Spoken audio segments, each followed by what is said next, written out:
그때 겨울쯤에 음. 뭔가 권력에 큰 변화가 있을 것이다 네. 얘기하셨잖아요. 네. 이제 겨울이란 말이에요. 네. 이제 11월 말이고 네. 어떻게 해야 11월 28일 그날이 일단 분수령이 김건희 될 것이다. 특검법 한번 봐야 될 것 같고요. 예.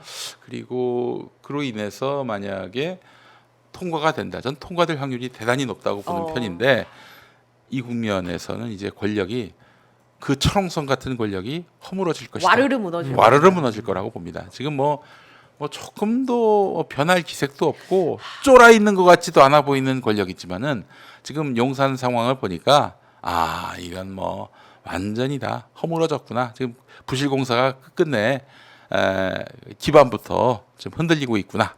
이런 생각을 갖게 돼요. 경기도 북부 쪽 이렇게 국도 뭐 고속도로 달리다 보면 그 약간 낡은 건물들 있죠. 사람 살지 않는 네. 방치된 건물들도 또 경기도 북부라고 합니까? 또 아니 제가 정확한 지명이 기억이 안 나. 강원도 쪽이 아무튼 넘어가는 길목에 네. 예. 그런 아주 음. 폐허 같은 건물이 있어요. 네. 그래도 건물은 부서지지 않고 있단 말이에요. 네. 제가 걱정이 되는 건 네. 특검법이 분수령이 돼서 와르르 무너졌으면 좋겠는데 그게 민심이기도 하고 음. 만약에 특검법이 통과 안 돼서 음. 또 이 국면을 가져가야 한다면 음. 그렇게 망가지고 부서진 건물이 그냥 살아 있는 채로 있잖아요. 어쨌든 음. 그럼 국민들은 그 모습을 윤석열 대통령을 언제까지 이 모습을 봐야 하는가? 아니 뭐 또 국회가 그때는 이제 상설 특검 가동시키겠죠. 국정조사 가동시킬 것이고 그 국회가 그냥 그렇다고 또 가만히 있지는 않을 거라는 생각이 들고요. 권력의 미통이 지금 많이 흔들리고 있는 그런 상황이고요. 국민들이 지금 뉴스토마토 미디어토마토 조사 결과 조기 대선을 원한다 60%까지 왔다면은 이 권력을 유지할 길이 없어요. 이거는 이미 분위기는 충분히 조성됐고 예.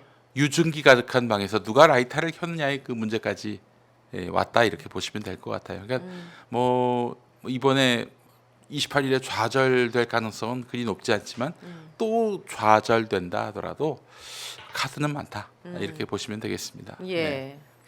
근데 이게 이제 정치권이 굉장히 좀 어떤 부담감을 갖고 이제 일을 해야 된다. 좀 더 사명감을 더 가지셔야 된다는 생각이 드는데, 그러니까 명태균 이슈 때문에 지금 완전히 덮어진 것들 중에 하나가 우리 최상병 특검, 맞습니다. 예, 그리고 어제 이태원 참사도 그렇고 구형이 됐죠. 예, 어제 구형이 됐는데 네.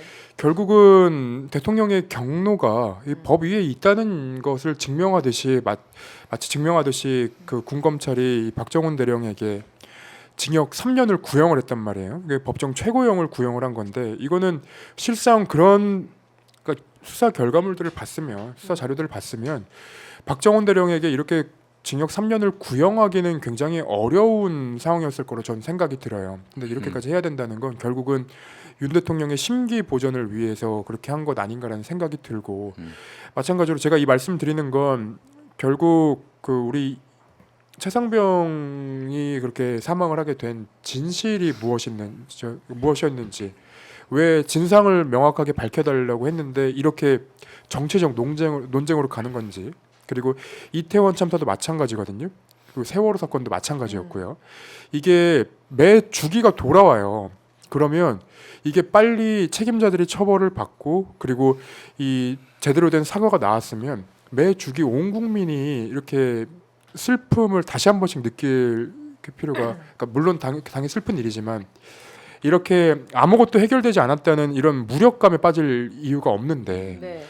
근데 이 권력의 특성상 그런 것들을 피해 나가고 싶어서 그러는 건지 몰라도 매번 이런 일이 반복이 되고 있어서 다음에 이런 그 주기가 돌아오기 전까지는 빨리 뭐라도 좀 해결이 돼야 된다. 그래서 정치권에서는 조금 더 가열차게 움직이셔야 된다는 말씀을 드리고 싶어요. 예. 네. 전부터도 제가 얘기했지만은 11월 28일에 김건희 특검법이 통과되는 상황은 윤석열 대통령으로서는 상상할 수 없을 최악의 상황입니다. 그래서 뭐 이런 얘기를 오마이뉴스에서 해도 될지는 모르겠지만 민주당의 그 김민석 수석 최고위원 등이 얘기하고 있으니 저도 보태보겠습니다. 계엄령 가능성 이거 한번 우리가 고민해볼 필요가 있지 않겠는가. 저는 전에도 한번 말씀드렸지만은 이 김건희 특검법이 통과되는 상황을 예. 위헌적 상황이라고 분명히 윤석열 대통령이 자기 입으로 얘기했습니다. 범어사 가서. 예. 그러면은 대통령이 위헌적 상황에 가만히 있습니까? 그거는 그때 계엄령 갈 수도 있다라는 뜻을 강력하게 피력했다고 예. 봅니다. 지금 계엄령을 위한 준비가 모두 다 끝났어요. 다만 한 가지 다행인 것은 뭐냐면은 요즘 군인들이 또 그 이 장교들이 눈치를 보기 시작했나요? 아니, 권력의. 말을 안 듣는데 그렇죠. 아. 이제 권력 이동이 어디로 될 이제 것인가. 무리수를 두려고 해도 말을 듣지 않는다고 하니 뭐 좀 비극적인 상황이 올 거라는 그 생각은 안 하고 싶은데 예. 적어도 윤석열이 계엄령 카드를 꺼내 드는 순간은 이제 이 국민하고는 더 이상 같이 공존할 수 없다라는 선언이거든요. 예. 저는 이걸로 권력은 확 꺾이고 확실히 무너질 것이다라고 예측을 합니다. 그 한 가지만 더 여쭤볼게요. 뭐냐 하면 이제 조국 지금 대표의 자녀 입시 비리 선고가 12월 12일로 날짜가 하필 또 잡혔습니다. 12, 10입니까? 예. 네. 기소한 지 5년 만에 지금 판결이 나오는 건데 윤석열 대통령 입장에서는 그냥 싹을 다 잘라버리고 싶은 마음이겠죠. 본인과 이 정치적으로 대립에 있는 사람들을. 그래서 이 선고도 어떻게 나올지 아니 뭐 예측을 한번. 95%는 1심, 2심 인용이겠죠. 가능성으로 보자면은. 예. 그런데 모르겠습니다. 저는 뭐 간절히 바라기로는 무죄 취지로 파기환송됐으면 좋겠다.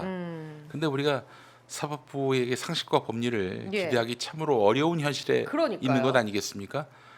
김기현이래. 김태형 기자님. 네. 예. 혹시 형님이 김기현이- 김기현입니까? 예. 왜 김기현이 나오지? 김태형 기자님 어떻게 보세요? 예. 이게 1심에서는 징역 2년에 추징금 600만 원이 그- 나왔었고 그 정경심 교수 2심. 사건 때부터 쭉 예. 모니터하신 분이에요, 우리 저 김태형 그렇죠. 기자님이. 저는 재판을 거의 다 들어갔으니까요. 근데 이미 그 부인 정경심 교수의 판결의 그 판결이 결국은 뭐 조국 대표의 그 유죄 증거가 돼버린 상황이라 이 뒤집히기는 굉장히 어렵지 않나 정경심 생각이 들더라고요. 교수는 유죄가 확정됐고요. 맞습니다. 이 방식이 항상 똑같아요. 그 주변부를 먼저 털고 주변부에서 유죄가 나오면은 그걸 갖고 정작 죽이고 싶은 그 대상을 나중에 기소해서 끝내 유죄를 만들어서 정치적으로 사망 상태에 만들려고 하는. 아니 그래서 이화영 그리고 김용 예, 이런 다 분들 계속 기소하고 빌드업하고 있죠. 예 빌드업하면서 네. 이재명 대표를 포위하고 있잖아요. 그 방식대로. 예. 그렇죠. 판결문을 제가 지금 이렇게 구체적으로 말씀을 못 드리는 이유가 그 판결을 했을 때 그때 나왔던 근거들을 구체적으로 말씀 못 드리는 이유가 벌써 이 사건이 그 대법 그러니까 정경심 교수 대법 확정 판결이 나온 지가 벌써 몇 년 됐어요. 그쵸. 그러니까 그때는 이제 그냥 툭 치면은 하나하나 그냥 쭉 나열할 수 있을 정도로 기억을 하고 있었고 재판마다 제가 들어가고 이런 일이 있었다라는 거를 브리핑할 수 있었는데 지금은 시간이 너무 지나서 사실은 되게 희미한 상황이에요. 근데 그런 희미한 그 상황이 될 정도로 오랜 시간 동안 이 조국 대표와 조국 대표의 가족들을 수사를 해왔고 심지어 저는 이 판결과는 별개로 그 딸 조민 씨에 대해서도 언론이 지금도 그 조민 씨가 하는 유튜브를 보고 기사를 써요. 근데 이게 도대체 사회적으로 공익적으로 무슨 의미가 있는지 저는 아직도 모르겠어요. 예.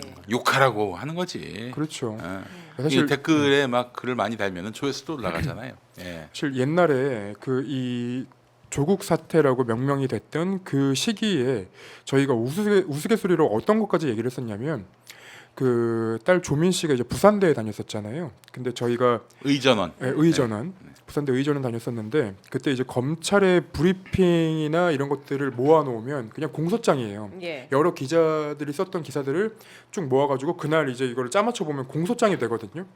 그걸 가지고 그냥 부산대에 가서 저희끼리 진짜 우스갯소리로 야 오늘 가다가 거기 그 부산대에 지나가는 개를 잡고 물어봐도 단독 기사라고. 그러니까 정말 그럴 정도로 약간 이제 광기의 어떤 시대를 보내고 났는데 악마화하고 예, 막 악마화하고. 그냥 뭐 마녀 사냥을 했지. 그냥 한 그렇죠. 집안을 다 그냥 말 그대로 들쑤셨죠. 예. 그렇죠. 사실은 이제 제가 그 김용민 PD님이 운영하시는 그 저널리즘이라는 그 신문에다가도 제가 이제 기고를 했는데 이 검찰이 정치인들을 괴롭히는 방법이 한 세 가지 정도가 있어요.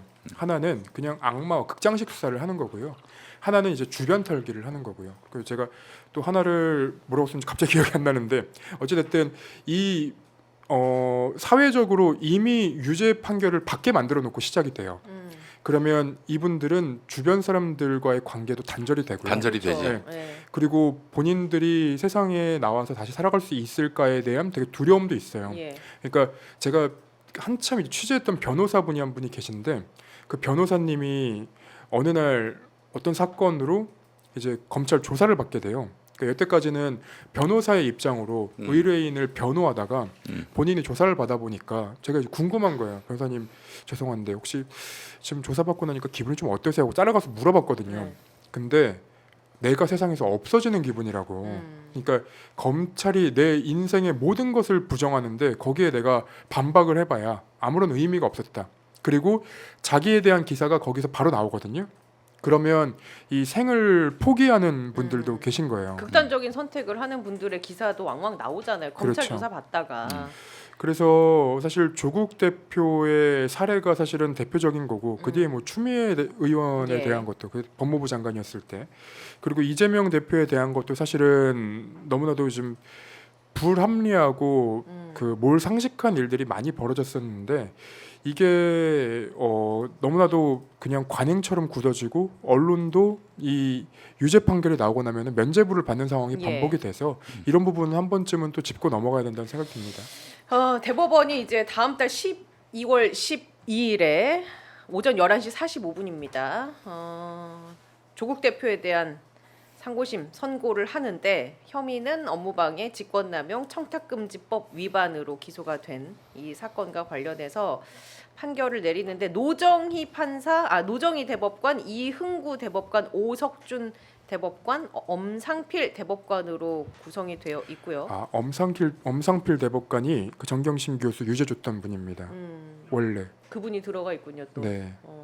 어떻게 대법관이 돼서요, 아니면은 대법관이 돼서요. 그래서 1, 2심 판결대로 이제 형이 확정이 되면 조국 대표는 비례대표 의원직을 이제 곧바로 감옥 들어간다니까. 네, 상실하고 수감 생활을 이제 시작하게 되는데 그것 또한 역시 어떻게 이 전국에 작용을 할지. 사법부도 분명히 그 보는 눈이 있다는 것을 좀 알아야 하지 않겠는가. 그러기 위해선 토요일에 내일 광화문에 이제 저는 또 가지만 네. 많은 분들이 함께 시민이 권력이다, 네. 국민이 주권이다 음. 이 메시지를 확실하게 줘야 하지 않을까 네. 그런 생각해 봅니다. 목사님. 저도 지금 까맣게 잊었네요. 이 조국 대표가 네. 뭐 때문에 입시비리? 지금 그 입시비리 저런 거죠? 업무방해, 직권남용, 직권남용. 청탁금지법 위반. 워싱턴 대학? 아닙니다. 그 업무방해는 서울대에 아마 업무방해를 했다는 것일 거고요. 예. 그리고 저 혐의가 지금 기억이 안 납니다. 여기에 지금 제목만 돼도 아마 김태형 기자 예. 아실 거예요. 예. 보면은 그러니까 그 업무방해랑 그리고 이제 감찰무마는 그 당시에 김태우 수사관이 이제 밖에 갖고 나와서 나왔던 얘기인데 네. 그 청와대 그 민정수석실에서 특감반원의 그 유재수 그때 경제부 시장에 대한 그 부산. 감찰을 예. 못하게 했다. 네. 그 부분이 지금 1심, 2심에서 아마 그 부분은 대부분 무죄가 나왔을 거예요. 그러니까 지금 다투고 있는 거는 결국은 업무방해 부분일 그 대부분일 겁니다. 그 아들 입시 관련해서 네. 주심이 엄상필 대법관이네. 게다가 그 업무방해 혐의는 아들의 서울대 인턴 증명서와 조지 워싱턴대 장학 증명서 등을 고대 네. 연대 대학원 입시에 사용해서 학교 입학 사정 업무 담당자들의 업무를 방해하게 한 혐의. 조지 워싱턴대 같은 경우는 네. 이게 무슨 시험이 아니라 네. 가벼운 테스트였죠. 온라인 퀴즈 같은. 오픈북 네. 정도죠. 예. 오픈북 테스트가 맞습니다. 그래서 아버지가 도와준 게 그 업무 방해라는 거야. 조지 워싱턴대에서 문제 삼지도 않았는데. 아마 조지 워싱턴대 그 담당 교수가 그 당시에 의견서를 보내왔던 걸로 제가 기억을 하거든요. 네네. 근데 그분이 했던 건 이게 이제 형사 사건까지 가야 될 건지는 모르겠다. 이렇게 얘기했어요. 분리하면은 피고인의 이익으로 이거는 뭐 그냥 우리 법 체계에서 사라진 것 같아요. 아니 그 정도면은 이걸 가지고 형사법으로 얽어맨다. 이게 뭐 누가 보더라도 조국 대표 사건은 정치 보복에 의한 것으로 보는 것이 합리적인데 뭐 그냥 그런 거 없이 사법부는 검찰이 거의 기소한 대로 그대로 다 이게 죄다라고 판단을 하고 있는 건데 국민들의 법 감정은 과연 합리적인지 또 그 사이에 조국 대표가 12석의 의석을 자기 이름으로 만든 당 네. 아닙니까? 네. 그만큼 국민들로부터 상당수 국민들로부터 정치적으로 명예회복을 한 상황인데 이런 것들 다 쌩까고 그냥 사법부에서 조국 당신도 죽어야겠어 이렇게 한다면은 이거는 뭐 좀 이재명 대표와 형식은 달라도 맥락은 같다고 봅니다. 그러니까 사법부, 네. 검찰이 이런 그 정적 사법관료, 수사관료가 네. 국민이 선출한 권력에 대해서 그 권력을 앗아가는 이런 일들 이거 저 빈번하게 할 일이 아니거든요. 그러니까 이 총선에서 이재명 대표의 민주당과 그리고 이 조국 대표의 조국혁신당 의원들이 그 의석을 확보할 수 있었던 건 결국은 윤석열 검찰 그리고 특수부의 수사 방식에 굉장히 탄압을 받은 사람들이라는 것을 국민들이 믿고 그리고 그에 대한 불합리함을 인정해서 표를 준 것 아닌가 저는 생각하거든요. 예. 그래서 어쨌든 이 판결 자체가 저는 좀 부정적으로 생각을 하지만 어떻게 나올지는 좀 지켜봐야 될 것 같습니다. 예, 네. 알겠습니다. 일단 산적한 현안이 많습니다. 여러분 절대 지치지 마시고요. 토요일 내일 광화문 현장에서 뵐 수 있는 분들이 많았으면 좋겠습니다. 두 분 오늘 너무 고생하셨어요. 네, 괜찮습니까? 컨디션 괜찮으세요? 이제- 시장하신 것 같은데. 배고픕니다. 네, 많이 배고픕니다. 네. 자, 김태형 기자도 네. 밤낮으로 네. 여기저기서 고생이 많으십니다. 예, 열심히 취재해서 다음번에도 또 좋은 기사를 갖고 네. 와서 공개를 할 수 있도록 예. 열심히 노력하겠습니다. 네, 여기에서 꼭 푸십시오. 네. 자, 입과 귀가 즐거운 시사수다 오늘 뉴스 호로록 함께했습니다. 여러분, 저희는 여기에서 인사드릴게요. 두 분 고맙습니다. 네, 감사합니다. 감사합니다. 네.